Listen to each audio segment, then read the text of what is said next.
tutaanza upya. Kanda zote ziwe in full operation, na mapambano yetu yataendelea. Sasa mwelekeo wetu ni kuhakikisha mwenyekiti wetu anaachiwa. Ndio jambo moja tunalotaka. Mwenyekiti wetu sio muhaini. Mwelekeo wetu na wanachama wetu na kampeni yetu ni kutaka sasa mwenyekiti Tundu Lissu atoke ndani. Mwaka mmoja ni mwaka mrefu sana. Hapa duniani ni Mungu anatuweka hapa, na yeye ndiye anayetupa siku za kuishi hapa.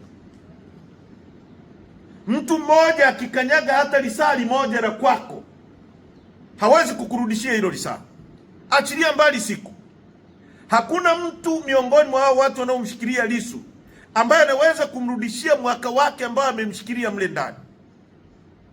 Huo mwaka umepita kwa uharibifu, kwa uongo. Kampeni yetu wanachama kote nchi nzima ni kutaka Mheshimiwa Lissu aachiwe mara moja.